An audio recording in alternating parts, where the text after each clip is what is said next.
offices is how do we do strategic planning looking out 1, 2, or 5 years when there's a real threat of a double dip. Double dip. How is it applicable? How do I adjust?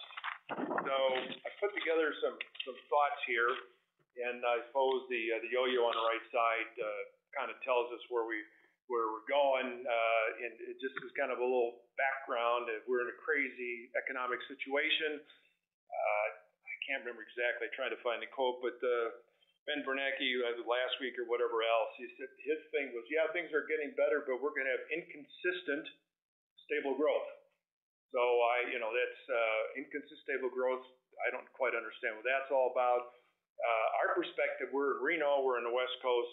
We happen to enjoy the #1 spot in the nation for unemployment, even better than, or worse, I should say, than Detroit or Michigan. So we have ours pretty bleak out here. So that's a perspective that we have a lot of times. But the point is, there will be an end. And we're challenging you to think about what that end is. It's going to look different than it did going in. There's no doubt about it. All the research out there is saying that, the consumers aren't going to spend as much and so forth. So I would challenge folks was they're looking forward, is your business model going to be viable when you get to the future? So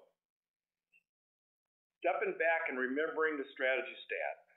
The article goes on and talks about offense is the best defense when we're looking in downturns. Opportunities really abound. I kind of like it. I was thinking about this. If you've been on the ocean, standing there on the beach, and the water's lapping up on you, and the surf's coming in, if you just stand there, it's really easy to get knocked over. But if you start walking forward, you have a chance to move forward and to go out into the deep water. So that's what we're talking about here. When you're in this situation in turbulent times, it's better to be on the offense than it is to be the defense and get knocked off 4-1 versus 2-1 when moving forward. So develop a plan and execute it. Have plan A. Execute it really well. But also have plan B in your pocket and make sure this isn't that you're always touching things so you can move forward. So the first step that I would suggest that you really need to do is make sure that you've done a very comprehensive environmental scan. This thing cannot be, it absolutely cannot be a snapshot like a lot of organizations do. This has got to be real-time monitoring, getting marketplace intelligence. Also during this time, make sure that you get really, really, really close to your customers. Voice of the customer is so critical. Retention, we know we got to keep our customers, but if they're looking for deals or looking for value and so forth, their needs are changing, continue just like yours are, whether you're individually or in a business. So make sure we understand what they really want in the way of needs. The next point is a little bit deeper than just the sentence that I've got there. My research shows that what can be happening in the next, say, decade, and this comes out of The Economist as well as there's a McKinsey study, but the developing marketplaces are going to be flat. It says actually the greater growth is going to be in the emerging marketplaces. That's like Latin America, Asia, so forth. These emerging marketplaces are going to create a wave of middle-class consumers.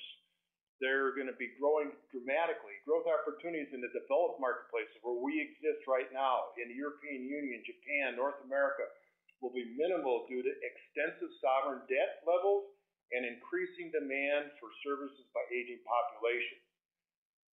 Possibly the United States is the only capable country of growing, quote, growing out of this current recession, albeit rather slowly. So make sure you look at where you're going. Realistically trim your costs, but make sure that you have in place your infrastructure. You're not going to whack into that, okay? Revisit your competitive advantages. Make sure that they're really going to play well forward as you go to the forward. Look at your competitors. Take the opportunity to be disruptive and develop that unique advantage that's going to position yourself. And also, honestly assess your staff. Look at your staff. Now is a time to build a winning team because there's a lot of folks out there. So that's the first step. The next step, would be revisit your plan, okay? So the question goes back, is a strategic plan really viable, okay?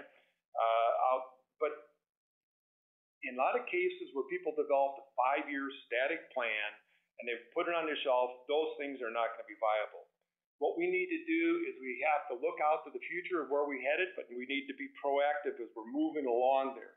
We don't want to bounce along like a yo-yo. So we don't want to be reactive, but we want to be proactive as we look to the future. Decisions are heightened. We need to be laser focused. When we make a decision, we can get a much better ROI on it because a lot of times there's more space in the marketplace to get this return for it. So make sure that those decisions are laser focused and they're very decisive. Selectively invest to grow. Now's the time to pick up staff. Now's the time to pick up other organizations because they can really benefit us. There's a better deal on it. And don't forget, as a marketer, don't forget your marketing budget because it's so much easier to be heard when there's less chatter out there in the marketplace. So there's better return on that, on your marketing budget. The next step, third point, is in planning for this volatile marketplace is the leadership. Boy, you got to have the right one out there. Absolutely indispensable.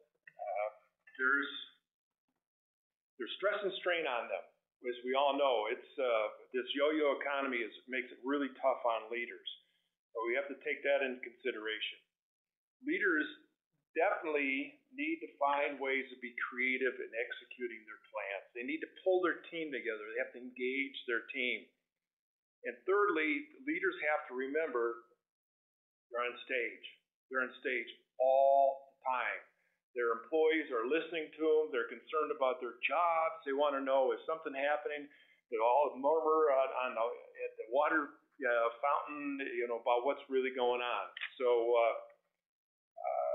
they have to remember that they're on stage, and they have to remember that their confidence needs to be displayed as well as their competence. And I like this quote. This came, can't remember where it came out of, but I worked on it a little bit. I think it was McKinsey. So when the dust settles, when we get out on the other end of this stuff, no one's going to remember how strong the company was going into this great recession. I can remember it. However, people will notice the heroes coming out of this mess. They're going to remember the ones that make a difference and move forward. So, Erica, you're sitting there shaking your head. You must have a thought you'd like to add to this. No, I just wanted to share I wanted to just reiterate a couple pieces and some case studies and examples for each of your 3 points. And, just reaffirming what you said about the environmental scan piece. One of the customers we were working with decided to determine where their customers were going to be at the end of this recession and get there for them. And they certainly were required, as you would expect, to drive costs down in relation to this big customer coming to them saying you need to drive costs down, and they were prepared to do so, invest in the right technology and people to get ahead of when they thought that customer would be coming knocking on their door requiring that price concession. So case study there. Another really good point is related to being proactive and heightened decisions. I just really think that the staff component and being decisive about your staffing we're seeing a lot of that happening right now as well. And then, Howard, I know that you just wanted to wrap up with the summary actions about being a hero and avoiding the casualty category. So just kind of, I like the hero and casualty piece. I thought that was great. Yeah, quickly, we have to be positive. Yes, we're in a yo-yo economy. Yes, things don't look really good. Use the volatility for the organization's benefit. Be that hero. Take that chance that we can really make a difference. Because if we don't, we're going to end up being a casualty. We're going to be standing on the shore, and a wave's going to come in and knock us over. So there's a lot going on there, and there's some really requires time to step back and look where we are, where we're going to go. We need a plan more so now than we did when things are good. And the last thing I just wanted to share on that point was working with an organization yesterday the group came to it was the city government actually, and they were chatting about, well, should we change our vision? Because, the vision that we had set for ourselves, which was a fairly lofty thing about, being a great place to play like any city you would expect, and of course there was more content than that, but the city was asking themselves, well, that's really unrealistic right now. The vision for us is to stay alive, and for us to stay alive through this time and to actually have a city government coming out the other end of this fairly serious situation, that is visionary. And I, from a external perspective and from a consulting perspective, my guidance to them was, we do need to get practical and realistic. We need to get serious about what we're doing and making sure that we really are laser focused and making those decisive actions around staffing and resource allocation. But that vision is still valid, and we should still be thinking about driving that end state that maybe it's not going to happen in 5 years, but it will in 10. And so I just think that that's an interesting thing to have conversation within your organization about, maybe we need a short-term hill to make it through this, but let's not